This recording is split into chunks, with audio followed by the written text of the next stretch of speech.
Salve, salve, amigo baesiano de todo o Brasil. Eu sou Eduardo Baez, este é o canal História Integrada aí do Baez. Vamos falar agora das revoltas emancipacionistas, século XVIII, século XIX. Revoltas que são separatistas, são republicanas, influenciadas pelo iluminismo. São revoltas nas quais nós vamos encontrar já o ideal nacionalista, a identidade brasileira, características distintas para cada uma delas, mas o que elas têm em comum? Repetindo, separatistas, republicanas, influências iluministas. Ok? Vamos para a primeira dela, a mais conhecida de todas, a Inconfidência Mineira. Veja só, a Inconfidência Mineira, está aqui ela é muito estudada, é uma das mais estudadas que nós temos desde o ensino fundamental. Você deve ter feito, talvez, aquele famoso trabalho sobre Tiradentes, no qual você e mais três, um grupo de quatro, apresentavam uma cartolina, dois segurando uma cartolina, um apontando e mais uma quarta pessoa falando, e o cara que está ouvindo a pessoa falar vai apontando na cartolina nos tópicos. Lembra disso? Deve ter feito isso porque eu fiz. E ela é uma revolta que, embora ela não tenha ido às vias de fato, ela se tornou uma justificativa para o processo republicano. Você já vai entender. Veja só, chamada de conjuração, limitou-se a uma conspiração, não foi às vias de fato, mas é importante entender que a coroa portuguesa sabia, era fato, que Minas Gerais era uma área instável, porque era o ponto de maior opressão colonial, era o ponto com maior parte dos impostos e, sobretudo, com a crise da mineração, o modelo mercantil português travou ainda mais o processo de desenvolvimento local quando, em 1785, foi aprovado, foi imposto, melhor dizendo, o alvará de proibição industrial. Lembra? Falei disso na aula sobre a viradeira, aumentando ainda mais o descontentamento.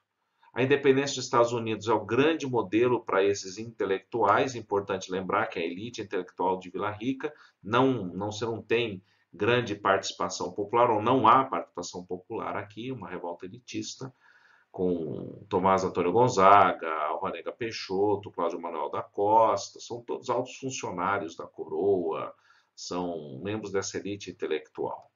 A ideia é fazer a independência, mas manter a estrutura colonial, inclusive escravocrata, porque a grande maioria é tudo proprietário de escravo aqui, à exceção do Tiradentes, capitão alferes do exército português, que acaba sendo executado, e executado mais por conta da sua condição de militar traidor do que propriamente de um herói republicano, que vai ser construído, essa ideia do herói republicano, no contexto da República de 1889.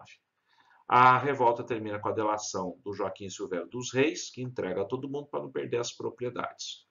Como eu disse, a historiografia republicana constrói a ideia do mito de Tiradentes como uma forma justamente de justificar um movimento militar em 1889 contra a Casa de Bragança. Vale lembrar que a Inconfidência Mineira foi considerado um movimento criminoso durante a dinastia de Bragança no Brasil, que é o período imperial.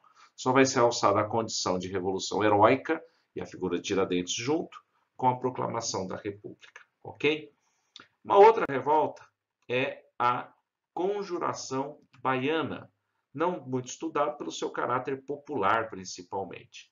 Chamada de Revolução dos Alfaiates, envolve as camadas populares descontentes com a situação de Salvador, né, com a situação econômica de Salvador, e por conta do alto custo de vida estoura a revolta. Só voltar rapidinho, no caso da Inconfidência Mineira, a causa imediata foi a cobrança da derrama. A cobrança da derrama recai principalmente sobre as elites.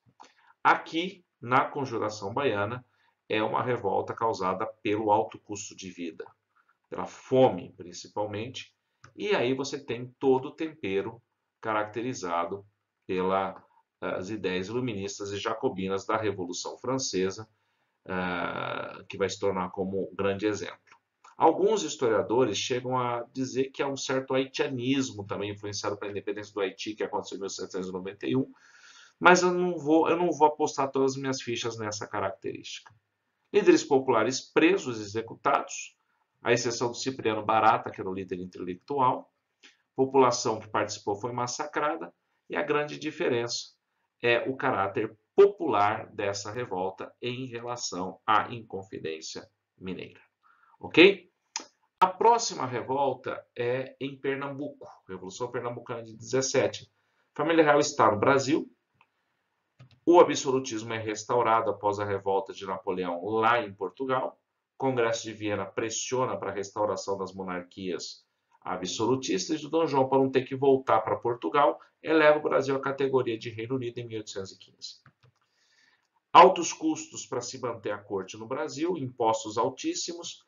Em Pernambuco, núcleo revoltoso tradicional, a maçonaria, juntamente com os latifundiários, passam a ter um discurso nacionalista anti-português, no que vai ser seguido pela população de Recife, também em situação de penúria e miséria, e vão associar tudo isso aos impostos para manter a corte portuguesa no Brasil. Dessa forma, eles vão tomar o poder, estabelecer um governo provisório, que será aderido rapidamente por... Aí o cachorro começou a latir aqui, mas deixa o cachorro lá. A adesão da Paraíba, do Rio Grande do Norte, envolvidos, mas a violenta repressão joanina leva ao fim da revolta, né? É um movimento de grande amplitude social, sobretudo pela participação das camadas médias, das elites e das camadas populares. Eu sou Eduardo Baez, este é o canal História Integrada Edu Baez. Inscreva-se, compartilhe, ative o sininho e dê um like. Tá bom? Grande abraço e até a próxima. Tchau, tchau.